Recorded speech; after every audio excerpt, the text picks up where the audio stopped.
Bien, Madame la vice-présidente, chers et chers collègues, mesdames et messieurs, c'est avec beaucoup de plaisir que je prononce l'allocution de clôture de cette journée scientifique du site Paris-Est, consacrée à la question des impacts du développement du travail à domicile sur les usages, la ville et la santé. Ma conclusion ne sera pas d'ordre institutionnel, mais plutôt scientifique. Je ne vais pas rappeler ici quelles sont les trois missions de la commune, la mission de coordination territoriale, la mission doctorale et la mission de projet, mais me réjouir que ces missions soient mises à nouveau au service de nos communautés, au service de la science. Ma volonté, depuis mon élection, il y a un peu plus d'un an, est de faire moins d'institutionnel et de mettre davantage de science au service de notre collectif. Je suis donc très heureux que nous ayons pu tenir cette journée scientifique à l'interface des questions et des thèmes qui sont structurants, sans être exclusifs pour notre communauté, la question de la ville et la question de la santé. Je suis très heureux également que nous ayons pu faire cette journée d'études ici en présentiel, comme nous avons pris l'habitude de le dire, et je ne trouve malheureusement pas de meilleure expression depuis maintenant 2 ans. C'est d'ailleurs assez paradoxal de consacrer en présentiel un colloque sur les questions qui sont relatives au distanciel, la question du travail à domicile, qu'elle soit liée ou pas à des situations pandémiques. C'est toute la différence qui existe finalement entre le télétravail et puis cette notion de télécontinuité à laquelle plusieurs interventions ont été consacrées. Le fait de pouvoir faire ce colloque en présentiel nous permet finalement de le faire dans des conditions qui sont des conditions non dégradées. Cette expression a été utilisée à plusieurs reprises aujourd'hui pour indiquer finalement les difficultés auxquelles sont confrontés les travailleurs dans ces situations, qui sont ces situations de télétravail ou ces situations de télécontinuité. Et l'idée de travailler dans un environnement dégradé, dans un environnement à risque, dans un environnement qui présente des difficultés en termes de santé, a été soulignée de manière unanime. 4 thèmes ont été retenus dans le cadre de cette journée scientifique.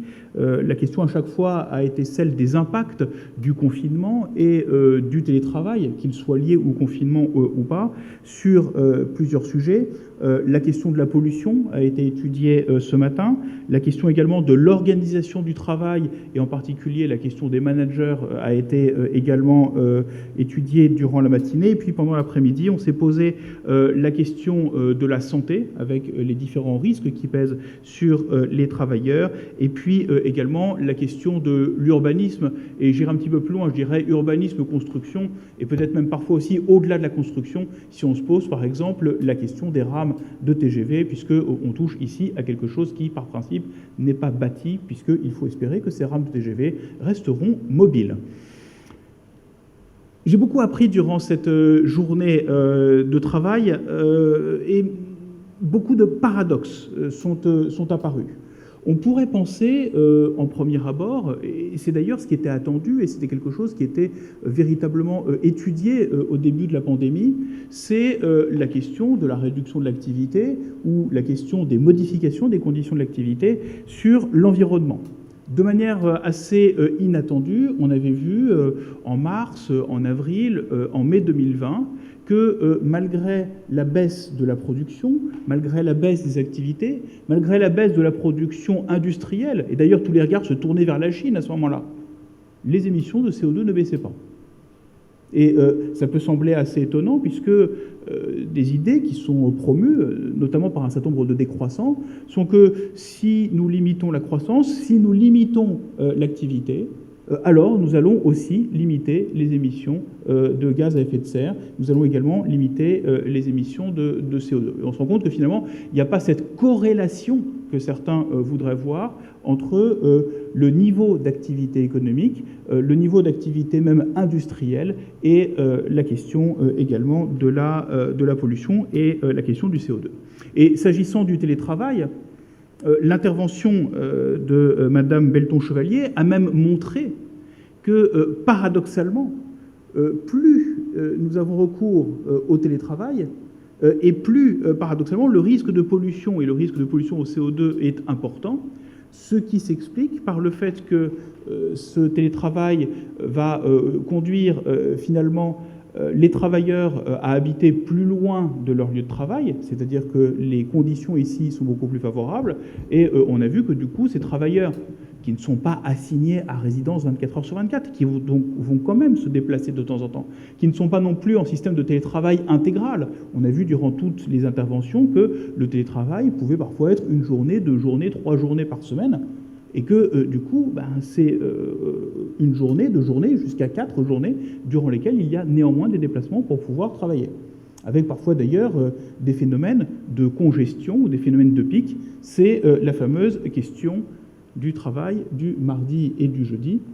Et tirant les conséquences immédiates du colloque d'aujourd'hui, je vais me poser très sérieusement, mes collaborateurs en ayant peut-être assez de m'attendre le mardi matin trop longtemps, et moi-même en ayant assez de les faire attendre en étant bloqués sur le périphérique, je vais peut-être me poser la question de déplacer le moment durant lequel nous tenons nos comités de direction du mardi matin, auquel, effectivement, depuis quelque temps, j'arrive de plus en plus en retard en raison de ces pics de congestion. De façon plus sérieuse, donc, ce qu'on voit, c'est que finalement, il y a beaucoup de choses contre-intuitives. On pourrait penser a priori plus de télétravail égale moins de déplacements, égale moins de pollution.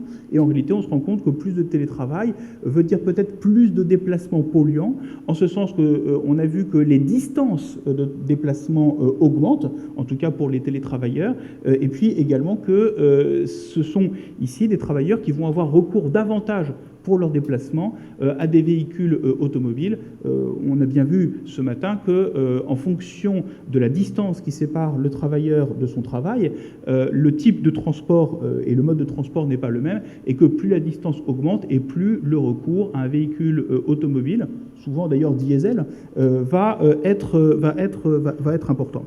Et finalement, ici, on a parlé ce matin de la question des rebonds. C'est une question qu'il faut être capable d'appréhender, et il faut toujours finalement, il ne faut pas avoir cette idée simple, on comprend bien, de se dire plus de télétravail égale moins de déplacements, égale moins de pollution. Ceci ne se vérifie absolument pas. On s'est ensuite posé la question de l'impact du confinement et l'impact du travail à domicile sur l'organisation du travail. Malheureusement, nous n'avons pas pu avoir, et c'est un sujet pourtant extrêmement important et peut-être même extrêmement préoccupant dans une certaine mesure, nous n'avons malheureusement pas pu, pour des raisons de santé, entendre l'intervention qui était consacrée à la question de l'enseignement à distance et les conséquences sur les enseignants et également sur leurs étudiants. Je crains, c'est très empirique, mais je crains malheureusement que le confinement des plus jeunes, et on le voit en tout cas avec nos étudiants, notamment nos étudiants de premières années, ait eu des conséquences assez dramatiques. Et l'une des questions d'ailleurs que les pouvoirs publics doivent se poser aujourd'hui, c'est de savoir comment est-ce qu'on fait le rattrapage. Ce qu'on a vu en tout cas, c'est pas exactement les mêmes problématiques, et donc il s'agira certainement pas d'étendre, mais c'est que ce qu'on a appelé la télécontinuité, mais les conclusions qui ont été tirées, je sens qu'elles sont aussi pertinentes pour le télétravail, c'est-à-dire le télétravail cette fois-ci volontaire et pas contraint comme l'a été la continuité. Les conséquences pour les managers intermédiaires sont extrêmement importantes. J'ai presque envie de dire, j'ai utilisé l'expression ce matin, j'ai envie de la réutiliser cet après-midi, que l'intervention de Claire Hédé-Gamassou adressait un tableau un petit peu apocalyptique de la situation, même si l'intervenante a eu l'honnêteté de nous indiquer qu'il y avait aussi des conséquences positives du recours au télétravail. Elles ont d'ailleurs été montrées, c'est-à-dire qu'on a vu sur une slide les intérêts que pouvaient en tirer d'une part les employeurs, mais aussi d'autre part les travailleurs. On a insisté ici sur les difficultés rencontrées. Les difficultés liées par exemple à l'invisibilité, les difficultés liées aux relations de travail, avec un point important et peut-être sous-estimé, qui est le fait que finalement le recours au télétravail n'est peut-être pas aussi important que ce qu'il paraît. Toutes les activités ne sont pas télétravaillables. Un certain nombre d'activités le sont, mais dans ce cas-là, à des conditions qui sont des conditions dégradées et donc qui ne valent pas le coup. Et on s'est rendu compte que, je reprends les termes qui ont été utilisés, qu'entre les intuitions qu'on peut avoir, ce rêve de mettre tout le pays en télétravail, et puis les réalités, entre les intuitions et les réalités, il y a une grande différence et parfois même une opposition. On a vu en tout cas au sujet de ceux qui sont qualifiés dans le titre de l'intervention de manager intermédiaire, on a vu en tout cas les difficultés auxquelles ils sont confrontés et la nécessité de véritablement réfléchir au mode d'organisation du travail dans l'hypothèse dans laquelle le télétravail deviendrait, même à temps partiel, la norme. Ce qui est assez intéressant, alors ça on l'a vu d'ailleurs dans les données qui ont été présentées cet après-midi, c'est la perception que les travailleurs qui sont en télétravail ont de leur outil de travail. Et il y a un point qu'on n'a pas développé, et sur lequel je n'ai pas voulu poser de questions tout à l'heure, c'est la manière dont le travailleur appréhende et apprécie les moyens qui sont mis en œuvre par l'employeur. Et on avait vu que jusqu'à 3 jours de télétravail, on considère finalement qu'il y a quelque chose de positif, c'est-à-dire que les moyens mis en œuvre sont des moyens qui semblent satisfaisants, qu'ils permettent d'améliorer le travail. C'est la question de la productivité, c'est la question de l'absence de temps perdu. Et ce qu'on a vu, c'est qu'en revanche, au-delà du 4e, ou quand on va même jusqu'à un télétravail intégral, c'est-à-dire 5 jours, là pour le coup, l'appréciation du travailleur sur les outils qui sont mis à sa disposition devient négative. Et on se pose la question de savoir pourquoi est-ce que ça augmente jusqu'à 3 jours, pourquoi est-ce que ça diminue à partir du 4e et du 5e. Et ça montre aussi, à mon avis, certainement que le télétravail 5 jours sur 5 n'est pas une solution pertinente. Et la question, c'est d'arriver précisément à trouver le bon niveau pour arriver à en tirer les avantages et en subissant le minimum d'inconvénients. Avec le risque, on y revient, que du coup tout le monde viendra travailler le mardi et le jeudi. Nous nous sommes intéressés cet après-midi à la question des impacts à la fois du confinement et du travail à domicile sur la santé, avec la question des facteurs psychosociaux de risque face à la télécontinuité, mais c'est également valable au télétravail, s'agissant donc des activités. Et un certain nombre de facteurs, 6 facteurs psychosociaux ont été identifiés et ont été présentés avec force de détail. Là encore, ce qui est assez intéressant, c'est de voir les différences de perception qui existent entre la manière dont on va percevoir le télétravailleur et comment est-ce que sa famille, comment est-ce que ses collègues de travail vont le percevoir, et puis comment est-ce que lui-même va se percevoir dans cet ensemble-là, avec la difficulté de la séparation de la vie professionnelle et de la vie familiale. Elle est peut-être plus importante encore dans le cadre des travailleurs à domicile, là où pour le coup le domicile constitue par définition même le lieu de travail. Plusieurs exemples ont été donnés. Mais au-delà, donc, on voit en fait un certain nombre de difficultés liées à la conciliation entre plusieurs impératifs, et puis également des difficultés qui sont liées, si on devait les résumer, à la place que va trouver le travailleur au sein de différents dispositifs et la manière dont il va être perçu au sein de ces différents dispositifs. Et l'analyse qui a été proposée et les enquêtes de terrain qui ont été menées sont extrêmement instructives. Et là aussi, je reste sur l'idée selon laquelle elles ont montré quelques paradoxes ou parfois elles ont montré des choses qui peuvent sembler un petit peu contre-intuitives au premier abord. Et ce sont là des témoignages extrêmement intéressants. Et je pense que là, il y a aussi un travail de préconisation à faire sur la manière d'organiser le travail. Ces risques ne sont pas forcément systématiquement perçus, comme d'autres d'ailleurs, par ceux qui organisent le travail. La question de la rééducation a également été étudiée dans le cadre de cet impact sur la question de la santé. Et je voudrais remercier Madame Alla de ne pas avoir... Elle l'avait promis et elle l'a fait, développer, même si ça apparaissait parfois sur les slides, ne pas avoir développé trop de mathématiques. à défaut de quoi c'est ma vice-présidente qui aurait fait la conclusion de cette journée, ou en tout cas au moins sur cette partie-là, et de bien avoir montré quel était l'état de l'art, et puis ensuite les perspectives s'agissant de cette question des capteurs, s'agissant de cette question des marqueurs, et de la manière dont cette rééducation peut se faire. Et puis nous avons terminé la journée sur la question de l'urbanisme, et au-delà de l'urbanisme, sur la question également du bâtiment. M. Robin nous a présenté 4 volets. La question du in vitro, la question du in vivo, l'idée ensuite d'être capable de protéger, c'est-à-dire passer ensuite à la question des solutions, et puis le 4e enjeu qui est extrêmement important, qui est l'enjeu de la valorisation, et nous a montré ici, s'agissant de la qualité de l'air intérieur, quels étaient les enjeux, quelles étaient les difficultés, et nous a indiqué quels étaient les programmes de recherche de façon très concrète, et j'ai vraiment apprécié le caractère très concret de cette présentation par le CSTB, et puis en lien avec un certain nombre de partenaires.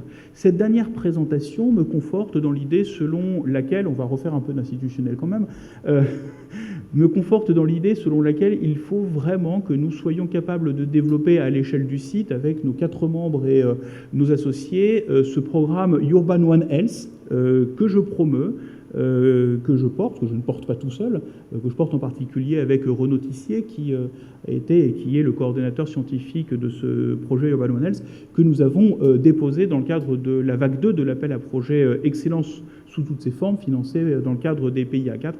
Et j'espère qu'une de mes prochaines interventions aura pour objet de vous annoncer le succès que nous aurons rencontré, et ensuite les modalités de mise en œuvre.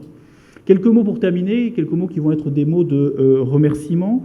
Je voudrais remercier l'ensemble des équipes du centre hospitalier intercommunal de Créteil, qui, d'une part, je voudrais remercier ici sa directrice, qui malheureusement n'a pas pu participer à l'allocution d'ouverture ce matin, pour l'accueil au sein de ces locaux. C'est une bonne chose de ne pas avoir le téléphone et de ne pas avoir de connexion Wi-Fi pendant les colloques. On écoute davantage. C'est mieux aussi pour les intervenants qui, du coup, se sentent davantage écoutés. Et je me demande s'il n'y a pas ici une bonne pratique à diffuser au sein de nos différents établissements. Je voudrais remercier également donc le professeur Jean-Claude Perron, qui nous a aidés, qui nous a accueillis, et puis qui nous a aidés également pour l'élaboration du programme scientifique de cette journée.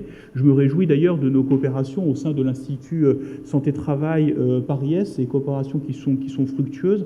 Et je voudrais vraiment vous remercier, chers collègues, pour nous avoir aidés à construire cette manifestation scientifique. Et puis je voudrais également donc remercier les équipes de la Commu qui ont également permis la réalisation de cette journée scientifique. La première vice-présidente, qui est Alice Sorg. Je voudrais également remercier Morgane Lebras, qui a porté cette journée et son organisation.